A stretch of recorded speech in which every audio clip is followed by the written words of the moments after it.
Good afternoon, everyone.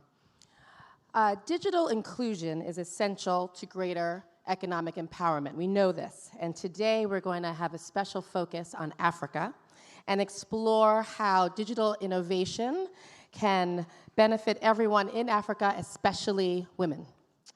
And for this dynamic conversation, I am joined by Nunu Chingila, who is the head of Facebook, and Stéphane Richard, who is the chairman and CEO of Orange. And Nunu has held many top positions, including the CEO of Ogilvy Mather, South Africa, and she is recognized as one of the top women in advertising, so we're very happy to have her. And Stéphane, in addition to his role as chairman and CEO of Orange, he is also the chairman of the GSMA, and he has held very top governmental positions, and I have to get this part in, he is a knight of the French Legion of Honor. So when on earth will I get to say that again? Who knows? So I had to get that in. Thank you both for joining us. Thank you. So before we get into it, you both have had tremendous success in your business lives. And we're going to dig into the topic at hand. But I was wondering if you could both share maybe a moment or two that has shaped your approach to life, and just tell them a little bit about yourself before we jump in. I'll start with you, Nunu. Thank you very much, Jeanine. What has shaped my life? I grew up in South Africa, and that's where I was born. And I spent a significant time of my life in South Africa.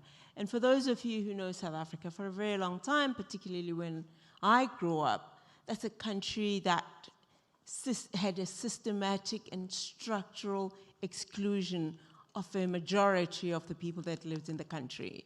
So for a very long time, we came to understand that governments, that systems can actually exclude people from the real economy, from participating in the economy.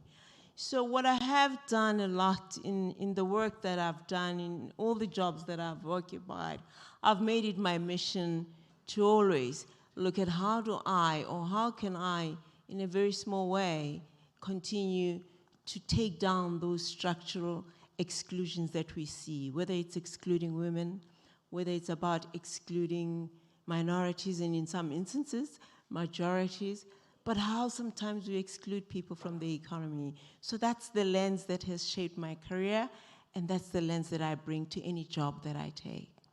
I can imagine. Yes, go, please. That is an intense lens. What would you say? Well, as far as I am concerned, I will maybe stay in the professional area, but I would mention maybe two things.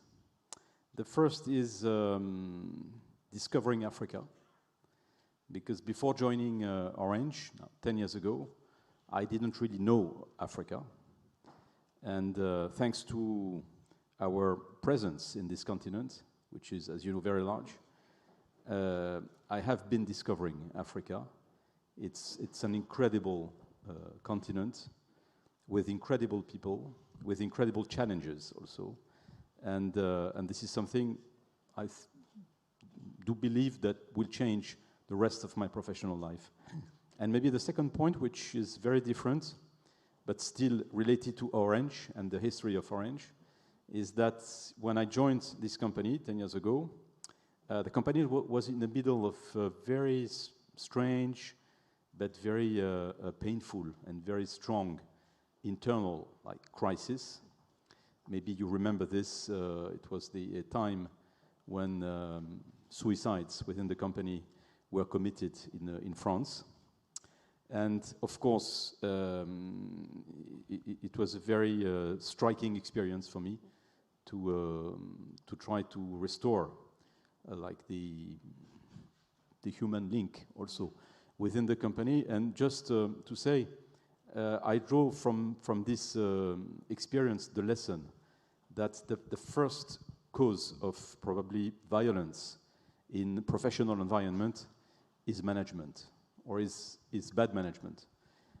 Even if it's, of course, not conscious or not voluntary, but it really questioned me very deeply about the way we manage people, the way people perceives this managerial relationship, and a lot is around this in companies. Thank you both for sharing.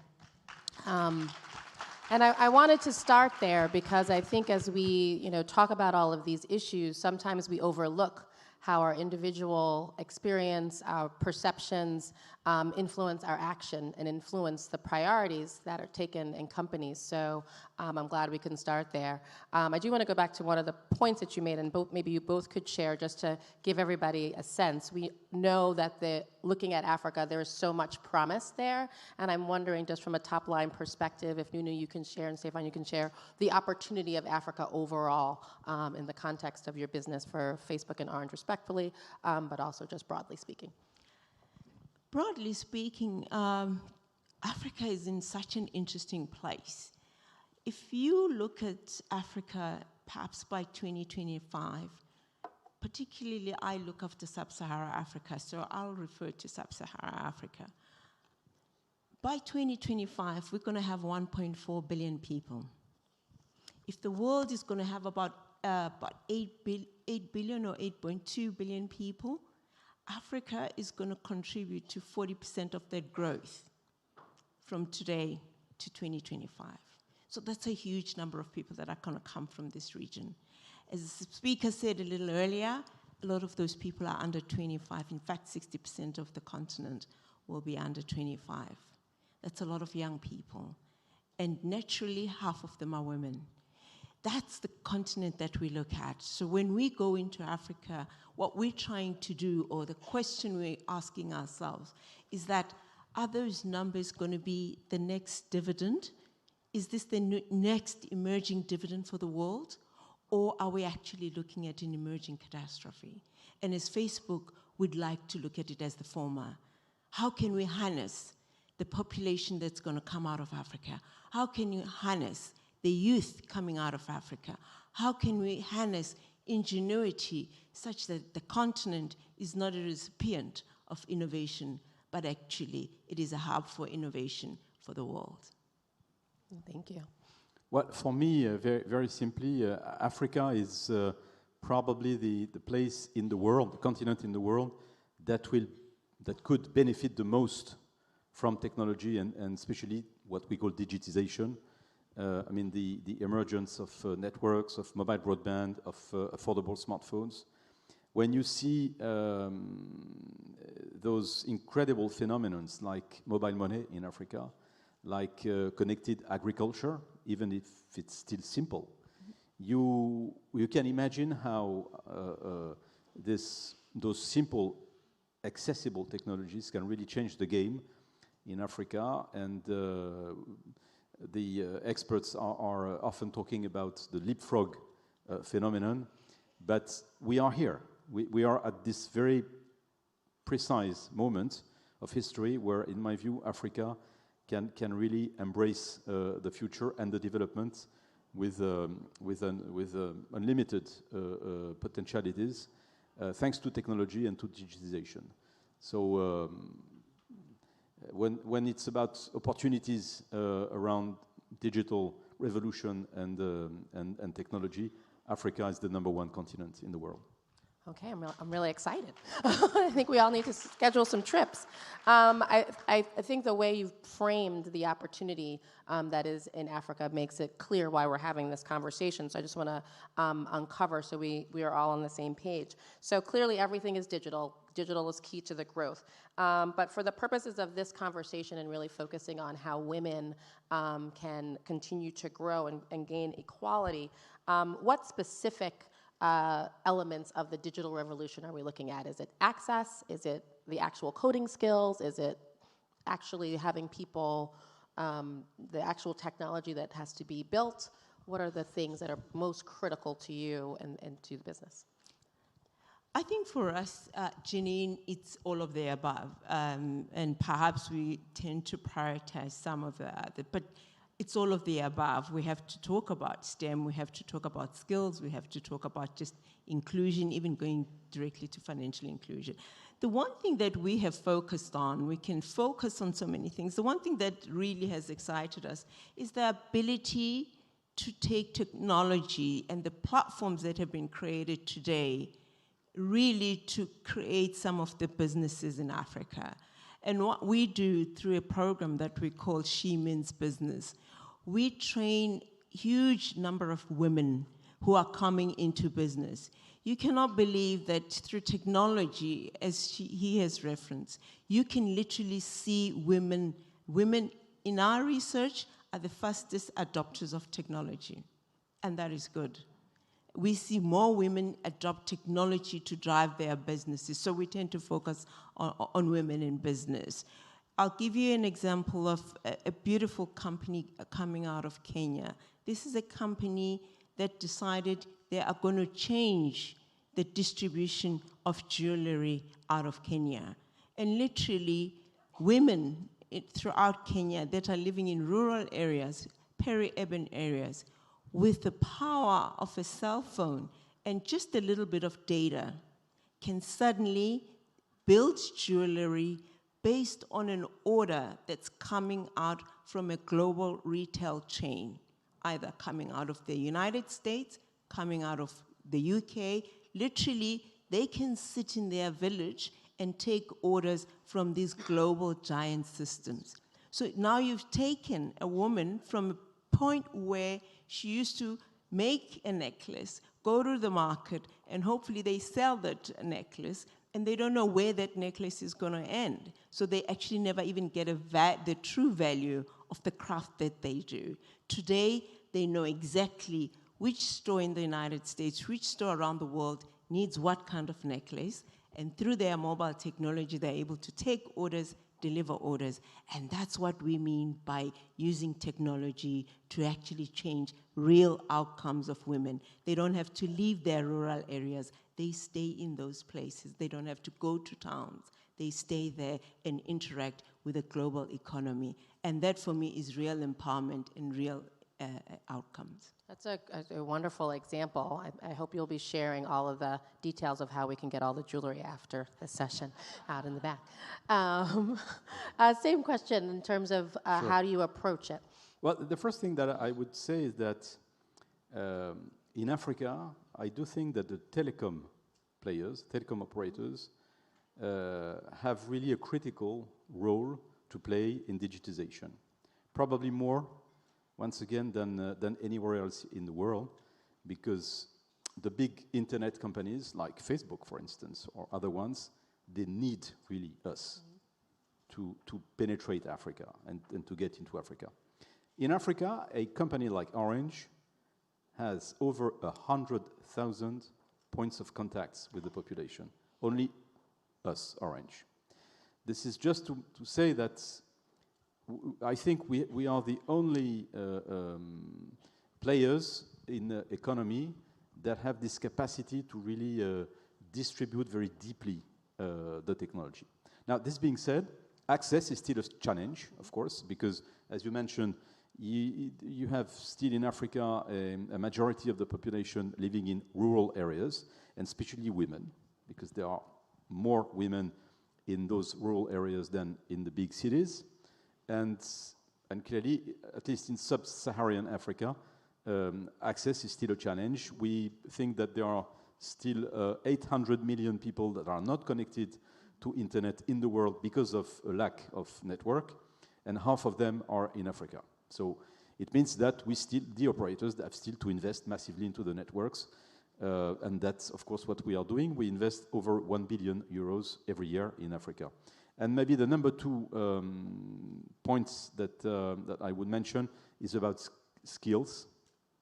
Not, of course, that women have not the skills to be agile and comfortable, let's say, in the digital world, but it's just that they lack of training, they lack of basic training to use properly the digital tools, and also they lack affordable devices.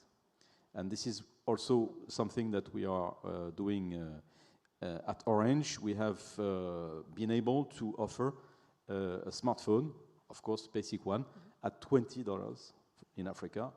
And this is, to me, a key enabler of this digital revolution in this country.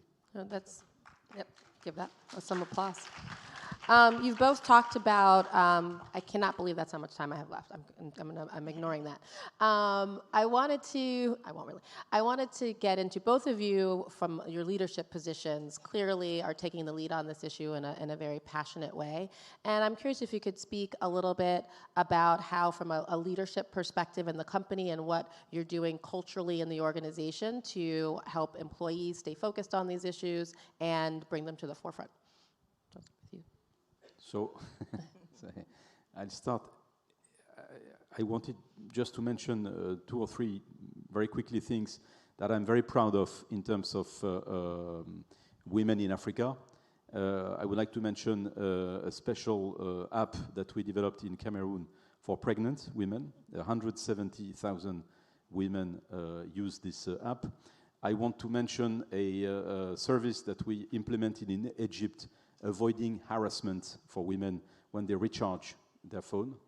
And I could mention a number of other things. So this is just to remind that we are very focused on how also our business, services, technology can help the life conditions of women.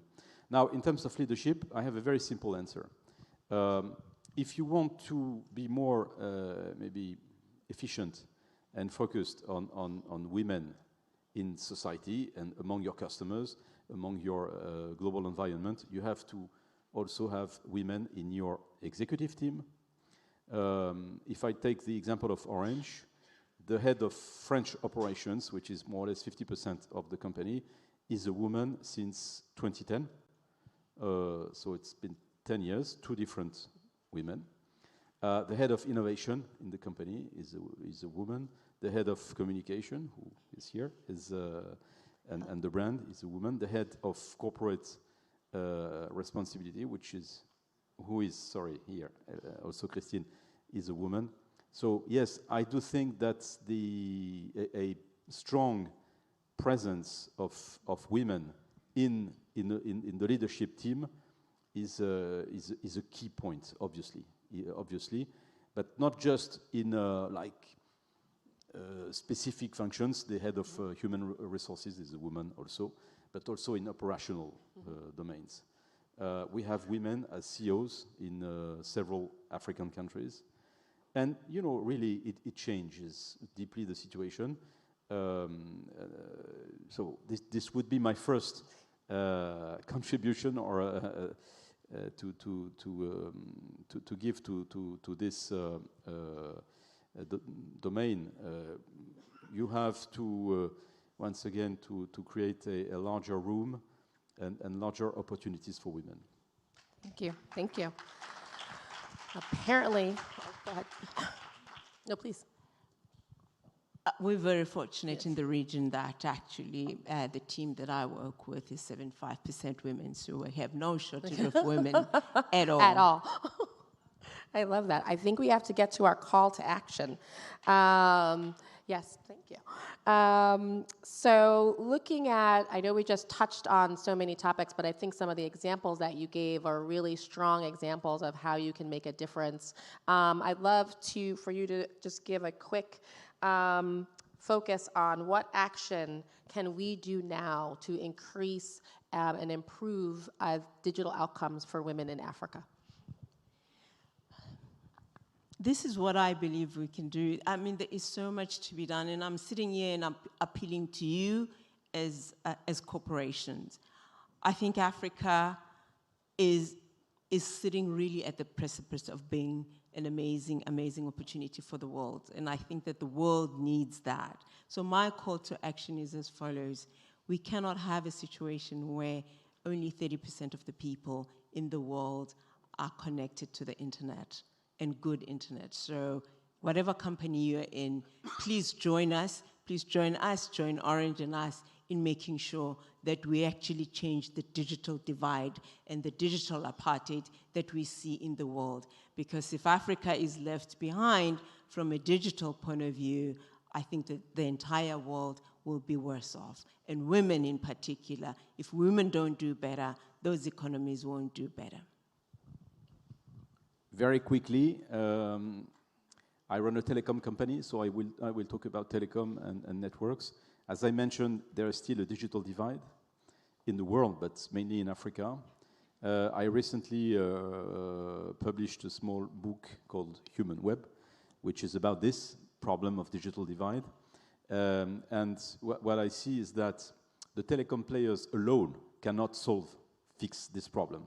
Of course, we invest, and we will keep on investing, but we need a broader initiative, probably including international bodies, maybe United Nations, maybe our friends from also the internet ecosystem.